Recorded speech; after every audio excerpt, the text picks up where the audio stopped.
When it's freezing outside, dressing well isn't about fashion, it's about survival. Cold winds, damp air, icy sidewalks. Winter doesn't care how stylish you look, but the right outfit can make all the difference. In this video, we'll show you winter clothing that actually works. Not runway trends, but real layers that trap heat, block wind, and keep you dry. Let's break it down piece by piece. Layer 1. The base that does the real work. The base layer isn't just underwear. It's your secret weapon. It's the first thing touching your skin, and it's what helps trap warmth while keeping sweat away. Cotton might seem cozy, but once it's wet, it stays cold and heavy.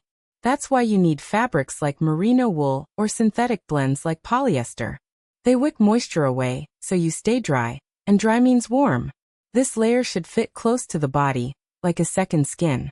Not tight, not loose, just enough to trap warmth and keep airflow moving. Think long-sleeve tops and leggings, not bulky thermals.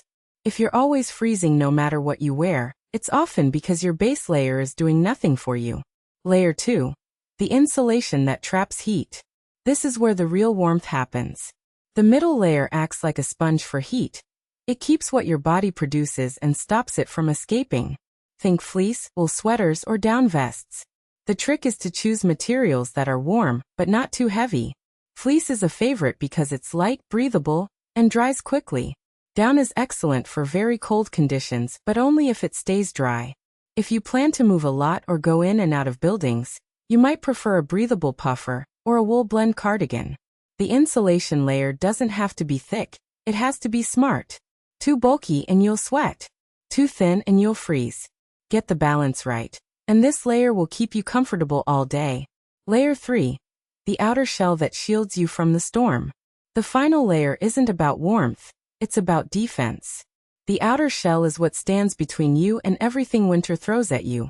Wind, rain, snow, slush. Even the warmest base and mid-layer won't help if you're soaked or the wind cuts through your coat. That's why the outer layer needs to be windproof, water-resistant or waterproof, and breathable. Yes, all three. A plastic raincoat will keep you dry, but you'll sweat like crazy. A wool coat looks nice, but strong wind will go right through it. The best outer layers are technical fabrics. Think Gore-Tex or similar membranes that block weather while letting moisture escape. Soft shell jackets are great for active days. They stretch, breathe, and repel light rain. Hard shells are better for stormy conditions. They're tougher and more protective. And don't forget length. A coat that covers your thighs protects more than one that stops at the waist. Add features like storm flaps, adjustable cuffs, and a hood that actually fits your head. A good outer shell isn't just a coat, it's armor against winter. How to keep your hands and feet warm. You can be wrapped in the best jacket money can buy, but if your fingers and toes are freezing, you'll still feel miserable. That's because your body prioritizes core warmth. When it's cold, it reduces blood flow to your extremities. So keeping hands and feet warm means helping your body not panic. First, socks. Thin cotton socks? Useless. They absorb moisture and make your feet colder. You want wool, especially merino wool. It stays warm even when wet, and it wicks moisture away. Layering socks can help, but only if your boots have enough room. Tight layers cut off circulation and make things worse. As for boots, look for insulation, like Thinsulate or shearling, a good sole and waterproofing. Cold comes from below too. A thin sole won't protect you on frozen ground. Now for hands. Mittens are warmer than gloves. Why?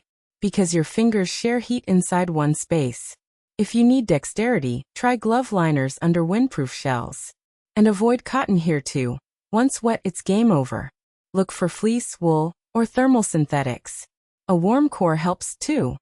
If your torso is cold, your body will sacrifice blood flow to your hands and feet. So ironically, keeping your fingers warm starts with a good base layer. Common traps. Winter clothing mistakes that make you colder.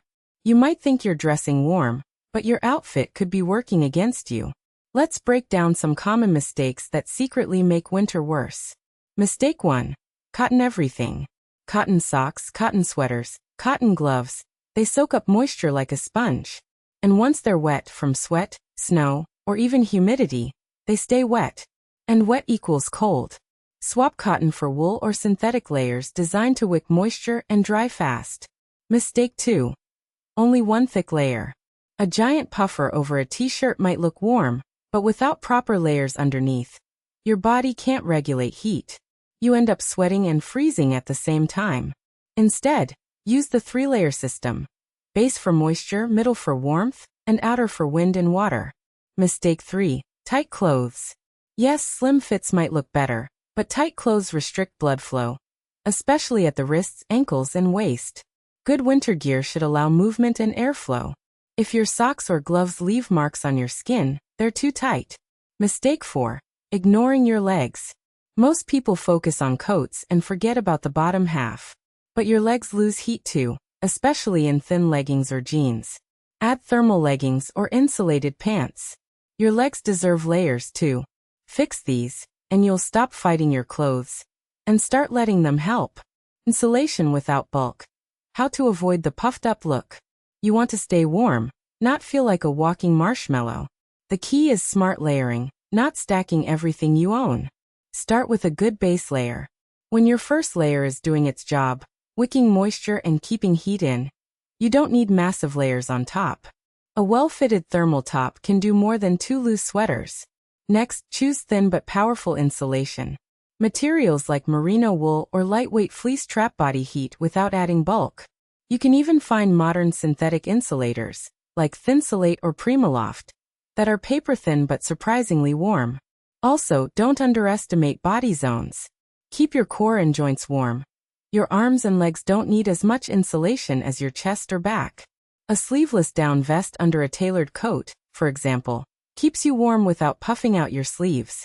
Look for tailored outerwear. A lined wool coat can block wind and trap heat while still giving you a clean silhouette. Many modern winter coats use sleeker cuts and compressible materials to give warmth without making you look like a snowman. And finally, accessories matter.